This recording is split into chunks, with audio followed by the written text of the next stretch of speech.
birthday na katsikahan ni Kuya Lar ang Kapuso Primetime King na si Ding Dong Dantes. Mas special daw ang birthday ni Dong ngayong taon dahil sa kanila nakimarya na si Baby Zia.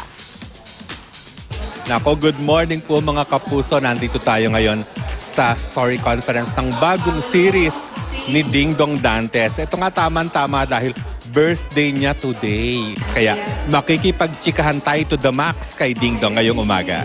Dong, unang-una, good morning and happy birthday. Thank you, Kuya Lar. First birthday mo na nandyan na si Zia, si Baby Z. And iba ba ang pakiramdam? Sobra, malayong-malayo. Kasi nung pinanganak siya, nag-iba na talaga yung yung meaning kung baga kung bakit ako nabubuhay, di ba? Meron ka pa bang wish na gustong mangyari ngayong birthday mo? Araw-araw naman nag-wish ako eh. And siguro naging special lang din tong araw na to.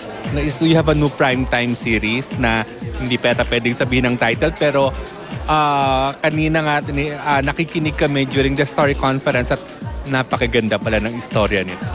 Oo, kaya nga mas naging meaningful din yung araw na to dahil mayroon ding isang biyaya na binigay yan para sa akin. At napakaganda yung character, very intriguing at very exciting yung character mo dito. Oo, tsaka bukod doon, nakita niyo naman kung gaano kagagaling ang aking mga kasama dito. Mula sa mga international best actors and actresses, talagang mga mahal ko sa industriya ang mga kasama ko dito. Kaya sobrang excited. I mean, understatement ang pagiging excited ko pero ganun talaga dahil sobrang inspired ako ngayon eh. Meron ba kayong pinlano ni Yan for today, for your birthday? Iniwan ko sa kanila yung planning. Basta ako gusto ko simple lang. Kung ano man yun, kung kinakailangan na sa bahay lang, walang problema. Basta nasa feeling ako ng aking mga mahal sa buhay. It's more than enough.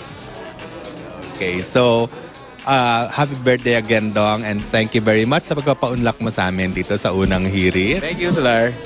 Thank you, happy birthday again.